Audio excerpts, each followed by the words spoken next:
Now, after I break this down, I don't see how anybody can be confused or not know or see the connection between Jesus and the sun with this. So from the summer solstice to the winter solstice, the days become shorter and colder. And from the perspective of the northern hemisphere, the sun appears to move south and get smaller and more scarce.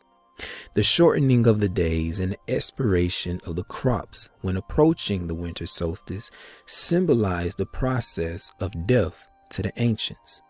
It was the death of the sun, and by December 21st, the sun's demise was fully realized. For the sun, having moved south continually for 6 months, makes it to its lowest point in the sky. Now here's where things get a little interesting. The sun appears to stop moving south, and the reason why it says appears to stop moving south is because when you look at the etymology of the word solstice, you will find that it says point at which the sun seems to stand still. If you break this word solstice up, you get sol, meaning sun, stis, meaning to stand, make, or be firm. Okay, so it appears to be standing still for 3 days. And during this 3-day pause, the sun resides in the vicinity of the Southern Cross or Crux constellation, right? So if you look at the etymology of the word crux, you will find that it says a cross, from Latin crux, cross. And if you actually look at the constellation Crux, it looks like a cross. Okay, this is where Jesus gets crucified on the cross. All right. And then enters the tomb for 3 days and 3 nights on December 25th. The sun, S-U-N, moves 1 degree to the north, foreshadowing longer days, warmth, and spring. And thus it was said the sun died on the cross, was dead for 3 days, only to be resurrected or born again. This, my brothers and sisters, is why Jesus and numerous other sun gods share the crucifixion, 3-day death, and resurrection concept. It is the sun's transition period before it shifts its direction back into the northern hemisphere, bringing spring and thus salvation. However, they didn't celebrate the resurrection of the sun until the spring equinox or Easter. This is because at the spring equinox, the sun officially overpowers the evil darkness, as daytime thereafter becomes longer in duration than the night, and the revitalizing conditions of spring emerge.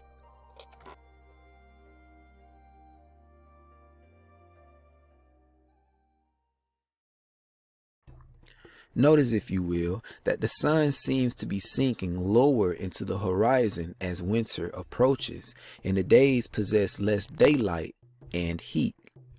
This means less photosynthesis and less harvest, and food supplies diminishing. Okay, ancient man feared the darkness, for it was personified as death to him. In the absence of light from the sun, then man was vulnerable to bad and evil things happening to him. In fact, we get the term the devil from this concept, as the ancients connected the ideas of evil and darkness together. To the ancients, the dark was evil, or the night was evil, and they called it the dark evil, or the evil, or the devil. But anyways, the darkness brought the threat of attack from enemies he could not see, the capture of his women and family by invaders, the threat of attack by predator animals or poisonous snakes, let alone the absence of light and heat that promised food for tomorrows. In such conditions as the sun, the provider of light, security, safety, heat, and photosynthesis, and the abundance of foodstuff, was the savior of the ancients. So when we speak of the winter solstice, it is rather easy knowing this that as the sun sank deeper into the southern horizon on a daily basis and with less light every day, to the point that the path of the sun had moved further down in the sky, where it had remained motionless for 3 days at the winter solstice.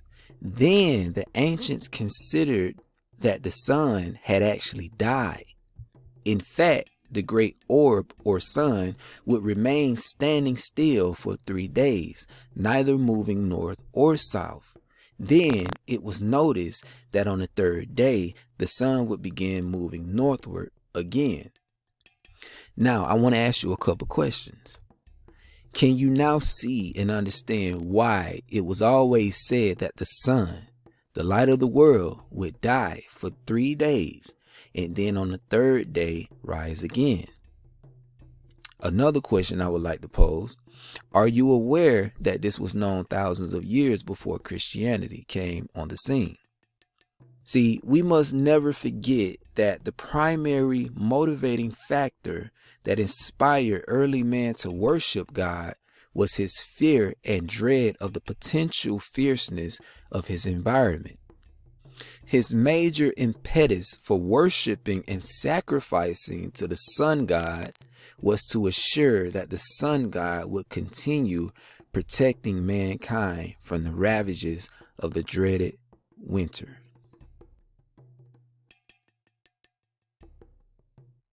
So for the primitive man, the inception of winter, December 22nd, was the worst day of every year for him.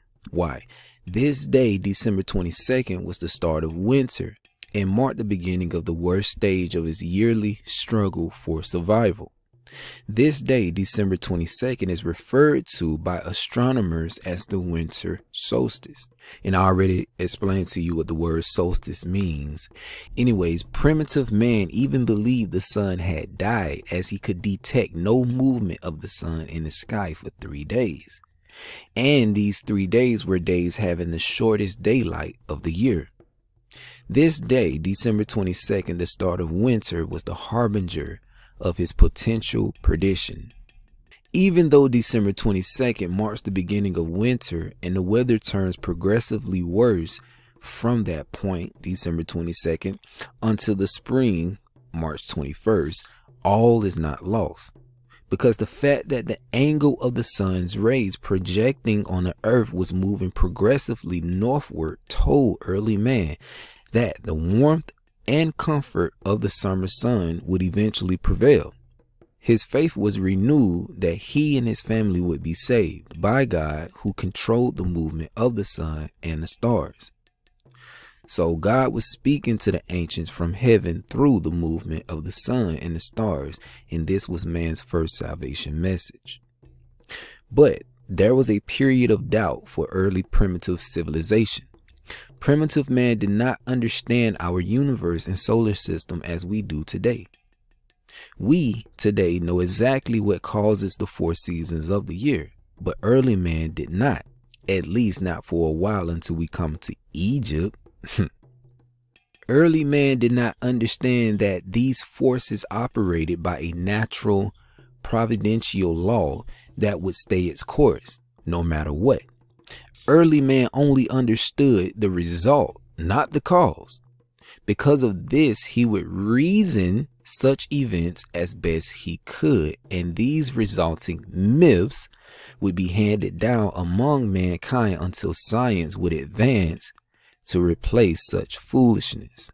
See, the problem is that such foolishness would be later personified into acts of each nation's heroes and later literalized by Rome as they lifted this from the realm of allegory, and in doing so was ascribed to Jesus by the sun-worshipping Romans who had control over the New Testament.